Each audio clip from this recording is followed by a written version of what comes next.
Hello, and welcome to my review of A Star is Born. This is Bradley Cooper's directorial debut and the fourth remake of the 1937 film of the same name. This film stars Bradley Cooper as a famous country singer. He's a singer-songwriter by the name of Jackson Maine. Lady Gaga is a nightclub singer-songwriter by the name of Sam. No, that is not her name. Her name is Allie. Sam is actually Sam Elliott, who plays Jackson Briggs. No, he plays Jackson Maine's older brother, Bobby. It also has Andrew Dice Clay playing Allie's father, Lorenzo, and we see Anthony Ramos as Allie's friend, Ramon, along with Rafi Gavran as Allie's music producer and manager, Rez. Rez? Yeah, Rez. Well, I was also surprised to see David Chappelle, Eddie Griffin, Michael Harvey, and Greg Gunberg in smaller parts. The trailers of the film kind of show you this story between musicians that fall in love based on their shared interest and their creativity. What they don't show you is that this is also a story about alcoholism and addiction and what that does to not only you but the people around you. Cooper not only shows that he can direct, but that he can go to places that he's not usually known for. He's known mostly for playing the voice of Rocket Raccoon and parts of his part from The Hangover, which was Phil, the loud and boisterous, always looking for a great time.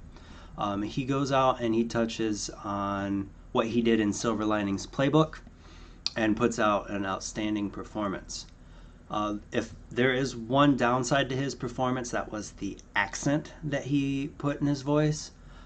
When you're playing the younger brother of a character that's played by Sam Elliott, it makes complete sense for that character to have that voice.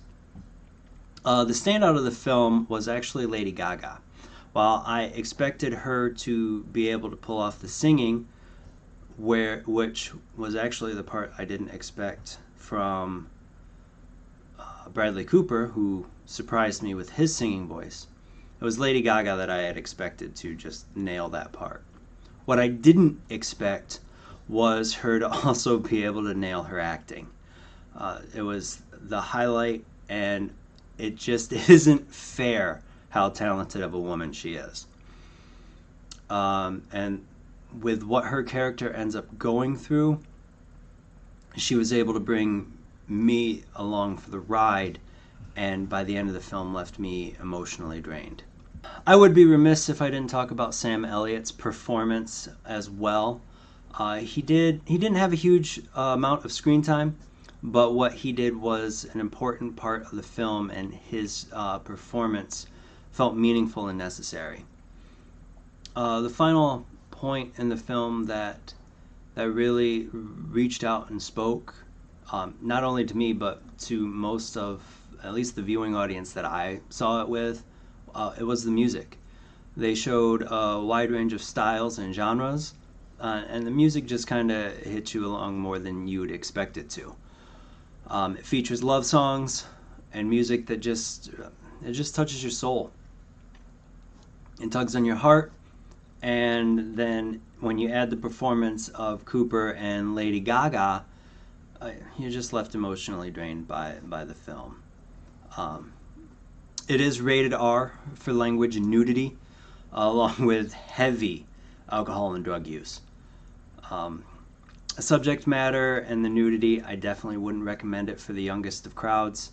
I really wouldn't even recommend this film for, I don't want to say underdeveloped teenagers, but there is a mental capacity that I really think you need beforehand going in to being able to understand the heavier content of the film. There's not major action set pieces like in the films that I typically talk about, but there is that emotional core that you can connect with.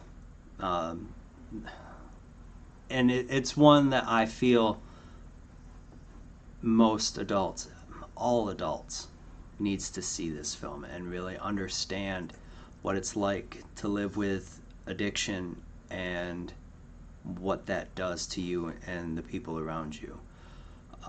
It's a serious subject matter, and it's something that really hits home with me, specifically with the things that I've been through.